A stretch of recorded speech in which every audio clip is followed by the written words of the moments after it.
You know, Stick of Truth did such an amazing job of the thing that I think people always wanted, which was playing in their cartoon, like playing in their favorite show, and actually not having that, because, you know, you and I probably grew up around the same time, so it was like, well, it sort of looks like E.T., but it's not really. Yeah. But that feeling, too, of, I mean, I grew up loving RPGs, and I grew up loving Ultima, and, you know, Mother was one that I really loved, because Mother was this little RPG where you were a kid and it started in your backyard in this UFO land, and it just felt like, oh, I'm a kid running around and doing my thing, and oh, I'm going to fight this rat. You know, it wasn't like, oh, okay, I'm this huge death demon knight and I'm fighting this giant. You know, things were very grounded, which I like.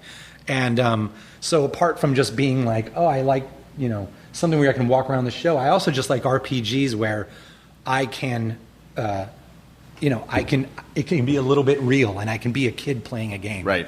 You know, because it's something we all want to do again, is go play out in the street. I would imagine you must have been a D&D guy then. Oh, totally. Still am, yeah. How often do you guys get to play? Not as much as I'd want, but, you know, I always end up being the DM because I guess I'm the better storyteller. But I would love to not always have to be the DM. But you know, it's funny because doing a video game is being a DM in a huge way. It's trying to try to sort of second guess what the player's going to do, but also leaving it open that if they don't do that, you've got options and they can do it their way, and, you know, having lulls and then big moments of excitement and lulls, you know, and so it's funny how it is very similar to being a DM. Yeah, but there are definitely people who are just who are really cut out to be DMs, and then if you're not, you shouldn't do it, because it's not. I don't think that part's fun, because I just want to play. Yeah. I don't want to have to control everything and then look behind the tower of like, okay. Yeah. Well, and I'm also very much a DM that is, you know, I want everyone to just have a good time. And I want everyone to win. Yeah. So, you know, I'm always going to improvise to make things go their way a little more and not let them know. Right. You know what I mean? So things like that. That's sweet, though. That's very sweet. Yeah. I mean, it's all about, especially when you're, you know, I have a stepson who's 16 now, and he started playing. I introduced him to it when he was 12, and he was so into video games, couldn't get him away from video games. But after like 6 months of D&D, he would drop any video game to sit and play D&D in the living room, which was amazing. It actually, I mean, it does the thing which network gaming does, which is it connects you to people, but it actually connects you to people, and you have to learn to work together, and you have to learn to improvise. Well, and the fact that anything's possible. You know? And it's just like, you know, he would be like, okay, so I want to hang out with that girl for a while. And it's like, okay, you hang out with the girl for a while. It's like, roll for charisma, you know?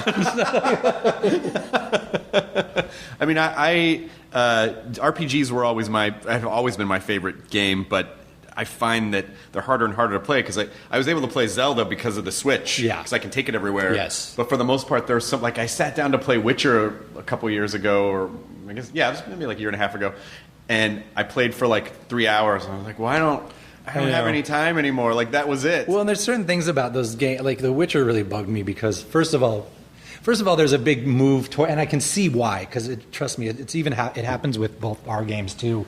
It's just so hard. A lot of these games become what I call cutscene hunter. Right. Where it's basically like there's a cutscene, and then you walk over here and another cutscene starts. Yeah. And then you go over and you press X on this and another cutscene starts. And it's just like it's always, I'm using the term cutscene. I'm like, do not let this become cutscene hunter, because it's not. It's supposed to be a game, you know. But it's also my big pet peeve in RPGs is when my character speaks for me. And in The Witcher, it was a real problem, because that guy's always just like, you know, like, there's got to be something up in that tree. And I'm like, that's not what I sound like. That's not what I would say.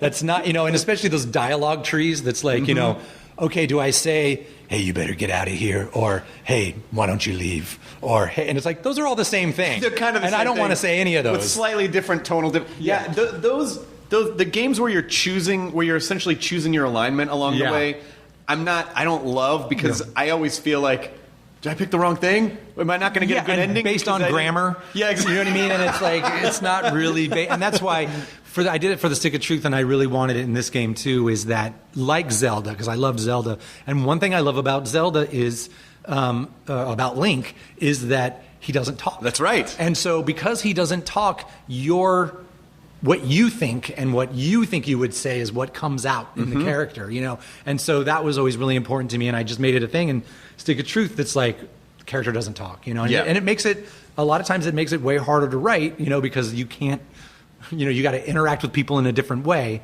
But to me, that makes it a lot cooler.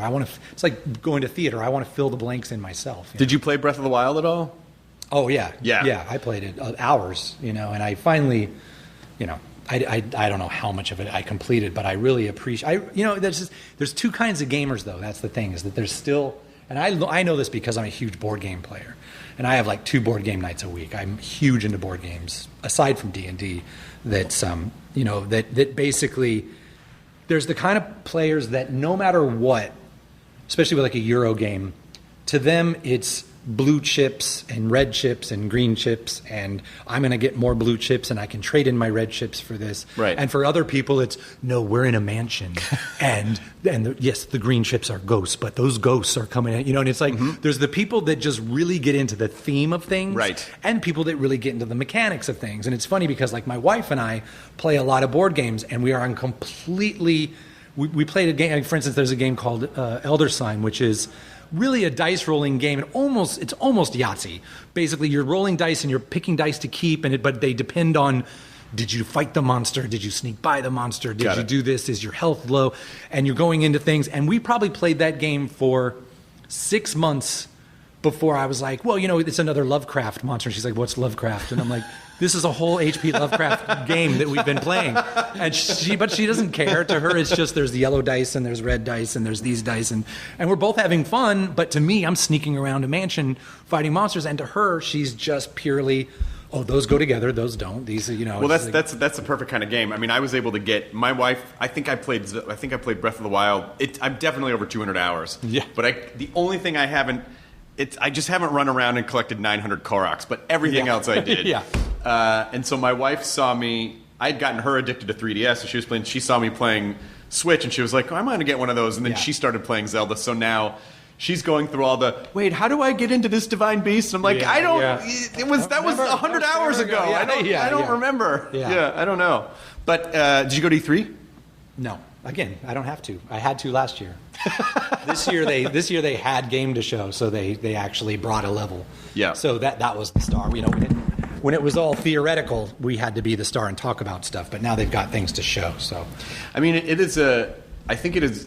Gaming is brave water to wade into, especially if you care a lot about it. Yeah. Because, listen, gamers are very opinionated. Yeah. And then they will let you know how opinionated they are. I mean, I'm sure you're no stranger to having people go, "Fuck you! How can you say this?" or "How can you do that?" Yeah. But but gaming is such an integral part of so many of our identities. Yeah. That if something is, and now of course we're conditioned that if something isn't 100% the way that we envision it should be, then we flip the fuck out. Yeah. But I also know, I have, again, like, my board game collection is probably like 120 games that I have in this shelf, and depending on who comes over, I can go, oh, okay, we're playing this game. Yeah. You know what I mean? Like, there's so many different games and personalities go together. So once you figure that out, and that's why, to me, trying to make a game that appeals to everyone is just impossible. Right. And in fact, the way that Matt and I are very different gamers. Matt's not even really a big RPG player. He's a shooter. He's a first-person shooter. He wants to go in, be told what to do, and go mow down as many guys as possible. And I hate being held by the hand. I want it to be more like Zelda, where I'm like, what's behind there? Oh, what if I keep going down this valley? And even if that, to Matt, if it's like, I want to keep going down this valley, and it's like, oh, there was nothing there, he'd be like, what the fuck did I just spend all that time doing that for? And to me, it's like, oh, there's nothing there. I got to go back the other way. I know. I literally, I think I spent. I played Skyrim for about 1.5 years, and I spent the last few months just fucking running errands because I just wanted to run around. I was like, well, I guess this house needs cabbages in it, so I'll just fill this house with cabbages and adopt a kid and just put a kid in this house.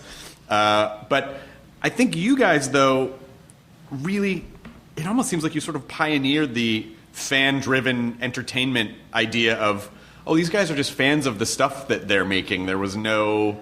Yeah. It was like, oh, they wanted to make this, and so they made this because they're fans. Like, you're in the demographic of the stuff you're making, which is... No, and that was part of why, it was like Matt and I were both really gamers before anything, you know what I mean? So we had learned the lesson from the show of like, look, nothing else matters except that we do what we think is funny. And maybe that demographic will change and maybe we'll start losing people. But if it's not funny to us, it's not sincere. It's not like, well, this is what people think's funny right now, so let's do it. It's the same thing, you know. It's just like I'm gonna make a game that I would want to play. You know what I mean? And that's, you know, and of course it never turns out exactly the way you want, but that's at least where you got to start. Right. You know what I mean? Because as soon as you're, you know, making some, well, this is what people like, I guess I'll make that, then it's just like you might as well not even do it. Yeah.